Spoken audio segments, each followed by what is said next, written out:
Antes de comenzar, daremos paso con una pequeña introducción de lo que es el examen locomotor del equino. Este es una exploración física detallada del aparato locomotor del caballo y lo que se busca es evaluar la salud y el bienestar del animal para detectar cualquier problema que pueda afectar su capacidad para moverse con facilidad. El examen completo del aparato locomotor incluye la evaluación de las extremidades, la columna vertebral, las articulaciones y los músculos. El examinador debe evaluar la postura, el movimiento y la flexibilidad de cada parte del cuerpo del caballo. En general, el examen se realiza en dos fases, una fase estática y una fase dinámica. La fase estática es cuando el caballo se mantiene quieto mientras el examinador lo evalúa.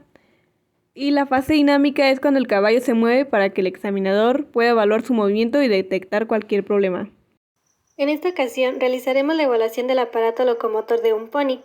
Es una hembra de 8 meses de edad y con peso de 35 kilogramos. Por parte de ella hay antecedentes de placenta pegada en el ombligo y por parte de sus padres ninguno. Su fin zootécnico es para montura y eventos y su último corte de cascos fue hace 2 meses. Primeramente, daremos paso con una evaluación superficial y visual que consiste en observar la simetría del cuerpo del equino desde las extremidades hasta la parte más dorsal. En el siguiente video, en una vista trasera, podemos observar que los miembros posteriores del equino están salidos con el corvejón cerrado. En una vista lateral del equino, pudimos observar que tanto miembros anteriores como posteriores están fuera de su simetría.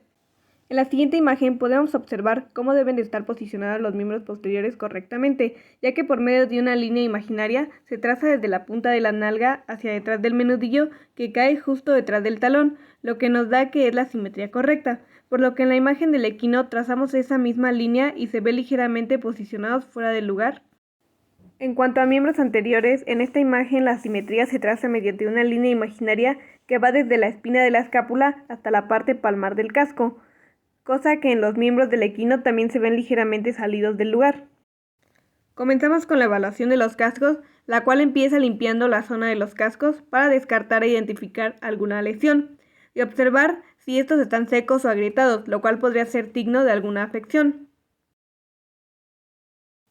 Posteriormente, por medio de las pinzas, se le ejerce presión a todo alrededor del casco y a la ranilla para identificar zonas de dolor, ya que si hay algún problema, al momento de presionar, por reflejo quitará el miembro.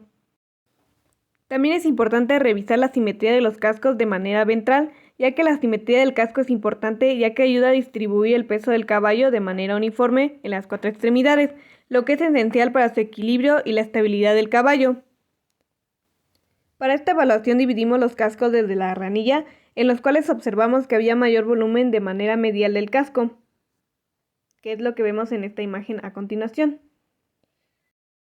Haciendo el menudillo se deben palpar las bolsas dorsal y palmar de la articulación metacarpofalángica para detectar hinchazón, derrame o engrosamiento de la cápsula articular. Se debe aplicar presión a la rama lateral y medial del ligamento suspensorio, justo encima de los huesos sesamoideos proximales. El dolor y la hinchazón en este lugar pueden sugerir desmitis de la rama suspensoria, sesamoiditis o fracturas del hueso sesamoideo. Con la extremidad levantada del suelo se aplica presión con el pulgar en las porciones basilar, corporal y apical de los huesos sesamoideos proximales, siendo que el dolor puede indicar una fractura del sesamoideo o desmitis del ligamento suspensorio. Además, la articulación del menudillo debe flexionarse pasivamente para identificar dolor y esto se logra extendiendo el carpo tanto como sea posible y flexionando el menudillo colocando una mano en la cuartilla. En cuanto a la exploración de la cuartilla, deberá ser observada y palpada en sus caras dorsal, palmar, plantar, lateral y medial. Sobre la región palmar o plantar se debe determinar si hay distensión de la vaina sinovial de los tendones flexores. También se tendrá en cuenta la presencia de cicatrices y de dolor a la palpación. Se valorará la temperatura y sensibilidad de cada región de la cuartilla, y se debe poner atención en la palpación de la articulación interfalangiana proximal y cualquier anormalidad relacionada con la presencia de sobrehuesos, crepitación, distensión o sensibilidad articular.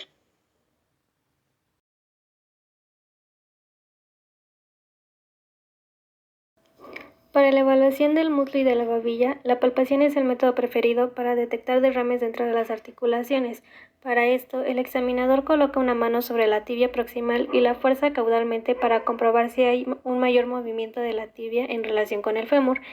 El examinador también puede empujar repetidamente la tibia caudalmente varias veces y luego sacar al caballo al trote para ver si esta manipulación causa cojera.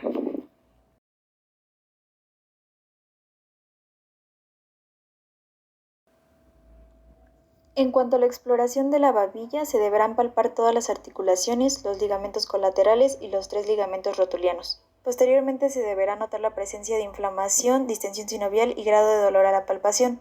Se valorará el grado de flexión y si existe dolor cuando se flexione la babilla. La rótula será palpada firmemente y se buscará inflamación, deformación o crepitación. Cada ligamento rotuliano será palpado desde su origen hasta su inserción.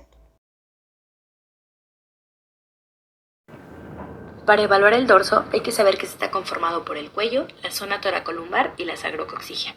Se comienza desde el cuello y hacia caudal con una observación y palpación de las prominencias óseas en los cuerpos vertebrales, es decir, las apófisis espinosas y las transversas, la unión atlanto-occipital y las alas del atlas, así como la palpación de la musculatura y saber diferenciar la presencia de tejido adiposo. Hay que asegurarse de que la distancia entre el atlas y la mandíbula sea simétrico en ambos perfiles. Se buscará cualquier tipo de absceso o heridas o fístulas, sobre todo en la unión atlanto-occipital, donde suelen ser muy comunes. Después se aplicará la suficiente fuerza durante la palpación por todo el dorso para la detección de dolor en alguna zona. En este caso hubo dolor tanto en la zona de la cruz como en la zona lumbar, observándose un reflejo de contracción. Los movimientos que haremos para evaluar la correcta movilidad del cuello serán la prueba de flexión lateral, donde se intentará que el hocico o morro del caballo alcance las tuberosidades coxales. Sin embargo, hay que considerar también los tipos de cuello y por el tamaño del cuello de nuestro caballo no alcanzó una flexión tan completa. Después está la prueba de ventroflexión, donde se flexiona la cabeza y el cuello del paciente hacia el suelo, y la de dorsiflexión, que evalúa el movimiento de la cabeza y el cuello hacia el contrario, o sea, hacia arriba, sin sentir dolor y llevándolo hacia un buen rango de movimiento. Por último, se evalúa la región toracolumbar, desde arriba para poder observar por completo la columna e identificar cualquier anomalía como la lordosis, sifosis o como en el caso de nuestro caballo, la escoliosis, donde con un objeto recto revisamos si existía simetría en ambos lados y una línea recta en la columna, pero incluso la cadera puede verse de un lado más elevada que del otro. También se prueba la movilidad del dorso, donde a partir de reflejos o estímulos en ciertas zonas permitirá una dorsiflexión o flexión del cuerpo. Sin embargo, cuando se presenta un cierto grado de obesidad, son casi indistinguibles estos movimientos. Valoramos a nuestro caballo con un 4 en una escala de 5 en condición corporal, por lo que no pudimos notar ningún movimiento en esta prueba. En el sacro y el coxis hubo ciertas molestias en la palpación. Esto lo asociamos al finzotécnico que lleva, en donde lo montan constantemente, aun con el problema claro de escoliosis. La evaluación del caminado y el trote consiste en observar que sus pasos sean simétricos y sus miembros los extienden y no los acortan al paso, y también es importante observar que no se muestra cojeras al caminar. En el caso de nuestro equino, pudimos observar cierta rigidez en el miembro posterior derecho, que a su vez producía cojera en los miembros tanto anterior como posteriores izquierdos. No descartamos que esta cojera pueda ser causa de un mal corte de cascos, a pesar de que en la aprehensión de ellos no se haya presentado claro dolor en cada miembro. A continuación, hablaremos acerca de los bloqueos perineurales. Estos son una técnica de anestesia local que se utiliza en la clínica equina para la confirmación o identificación de las zonas causantes de dolor. Sin embargo, es necesario tener conocimiento de neuroanatomía que sea básica para su correcta realización e interpretación. Comencemos. Bloqueo digital palmar. Se aplica anestesia en los nervios digital palmar lateral y medial con una cantidad de 1 a 2 mililitros de anestesia. Se localizan vena, arteria y nervio y pinchamos medialmente, entrando la aguja de 2 a 3 milímetros perpendicular o siguiendo el trayecto del nervio en dirección distal. Hay dos zonas donde se puede anestesiar, la más distal posible justo por encima de los cartílagos de la tercera falange o a nivel medio de la cuartilla. Se suelen usar desde 1.5 hasta 2 mililitros de mepivacaína o lidocaína. Dentro de los primeros 5 minutos desensibiliza hueso navicular, bolsa podotroclea, tendones flexores digitales, vaina sinovial tendinosa digital, articulación interfalángica distal, ligamento sesamoideo distal impar, cojín impar, corión de los talones, ranilla y suela, y entre la mitad y un tercio palmar del corión parietal. Después de 10 minutos, desensibiliza la cara palmar de la articulación interfalángica proximal y los ligamentos sesamoideos recto, oblicuos y cruzados. Las adherencias entre navicular y el tendón flexor profundo, la artritis o suela aspeada no responden a esta anestesia. Bloqueo distal proximal. Se aplica anestesia en los nervios digital palmar, lateral y medial.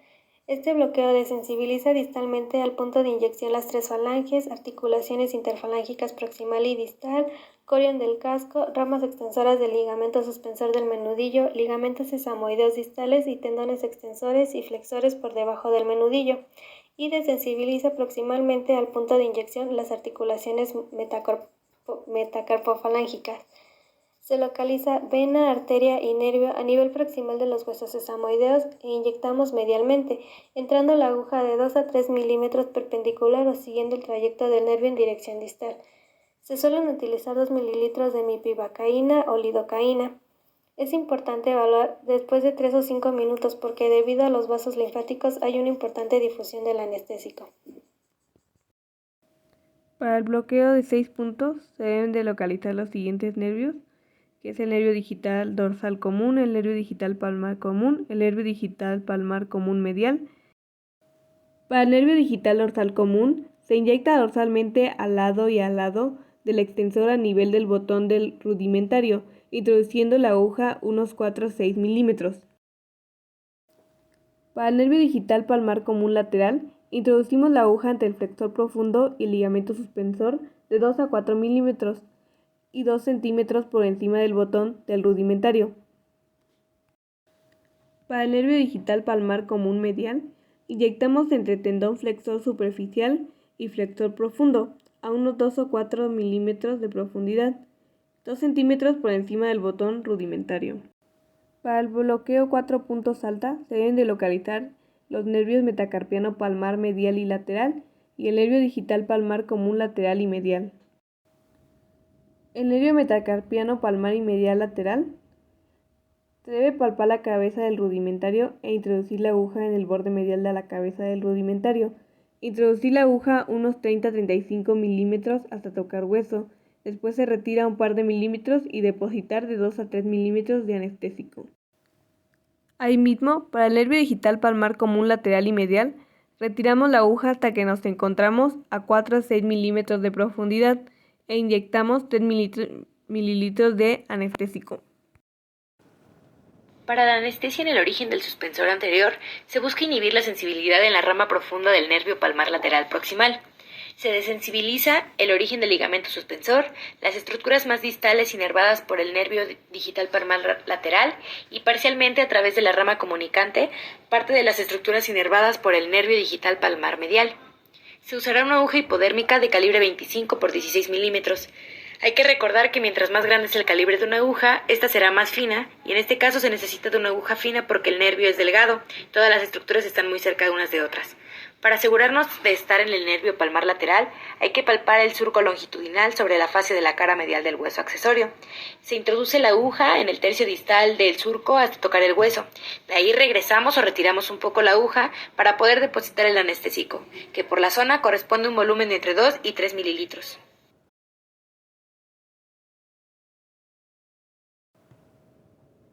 La anestesia mediano-ulnar se aplicará en los nervios mediano, ulnar y músculo cutáneo. Esta desensibiliza hueso accesorio y ligamentos asociados, la inserción proximal del suspensor, todas las articulaciones del carpo, excepto las de la zona dorsolateral, los metacarpianos y extremo distal del radio, los ligamentos y accesorios del flexor superficial y profundo y el canal carpiano. El nervio musculocutáneo se encuentra en el antebrazo, en la cara medial sobre el radio. Es opcional el anestesiar este nervio. Sin embargo, de ser así, el volumen adecuado del anestésico es entre 2 y 3 mililitros a los lados de la vena cefálica y nuevamente otros 2 o 3 mililitros a los lados de la vena cefálica accesoria, con una aguja de calibre 25 por 1.5 centímetros. En total, el volumen del anestésico será de 7 mililitros. El nervio mediano está entre el codo y el carpo, 1 centímetro detrás del borde caudal del radio, atravesando el músculo flexor carporradial, sin tocar nunca la vena cefálica.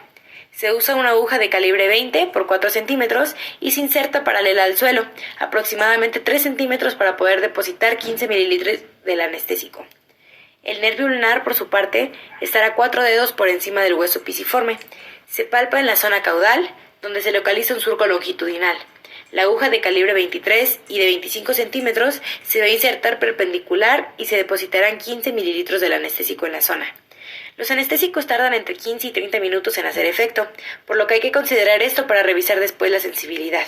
Si tarda de 5 a 10 minutos en desaparecer la cojera, significa que es un territorio inervado por el nervio ulnar o el nervio musculocutáneo. El bloqueo perineural del suspensor posterior se realiza en la rama profunda del nervio plantar lateral. Se desensibiliza el origen del ligamento suspensor y estructuras más bajas inervadas por el nervio digital plantar lateral. Y no se desensibiliza estructuras más bajas inervadas por el nervio digital plantar medial. Se realiza flexionando el tarso 90 grados, se palpa la cabeza del rudimentario y se introduce la aguja perpendicularmente a la superficie de la caña, 15 milímetros distal a la cabeza del cuarto metatarsiano. Se avanza deslizando la aguja entre el cuarto metatarsiano y el tendón flexor superficial, hasta el centro de la cara posterior y se depositan unos 2 a 3 mililitros de anestésico. El bloqueo perineural de 5 puntos se realiza en 5 nervios: el nervio tibial, nervios peroneo, superficial y profundo, nervio safenio y el nervio cutáneo sural caudal. Aquí se desensibilizan las mismas estructuras que la metatarsiana proximal, las articulaciones del tarso, incluidos ligamentos, el ligamento suspensor, la parte distal del tendón calcáneo común, la brida tarsiana y el ligamento plantar. No se desensibiliza las estructuras proximales a estos y se desensibiliza parcialmente la parte distal de la tibia y peroné. En cuanto a cómo se realizan, primero en el nervio tibial introducimos una aguja de 40 milímetros a unos 15 centímetros por encima del corvejón y por delante del tendón del gastronemio por el lado medial. Introducimos la aguja unos 1.5 centímetros y depositamos 10 mililitros de anestésico. En el nervio safeno utilizaremos 2 agujas de 16 milímetros. Inyectaremos por la zona medial entre corvejón y babilla, paralelos a la vena safena a ambos lados de esta, depositando subcutáneamente 2 mililitros de anestésico. Y notamos cómo se forma la acumulación subcutánea. En cuanto al nervio peroneo superficial y profundo, utilizaremos una aguja verde larga de 50 milímetros. Se realizará unos 15 centímetros por encima del corvejón y se introduce totalmente en la aguja, perpendicular al hueso por delante del músculo extensor lateral del dedo. Tocamos el hueso, retiramos un par de milímetros y encontramos la vena tibial craneal. Retiramos 2 milímetros más e introducimos 5 mililitros de anestésico. Sacamos la aguja hasta encontrarnos prácticamente subcutáneos e introducimos 5 mililitros más de anestésico. Y por último, el nervio cutáneo sural caudal. Aquí utilizamos una aguja de 25 milímetros. La introducimos 1.5 centímetros a unos 15 centímetros por encima del corvejón y depositamos de 4 a 5 mililitros de anestésico por delante del tendón del gastronemio por la cara lateral.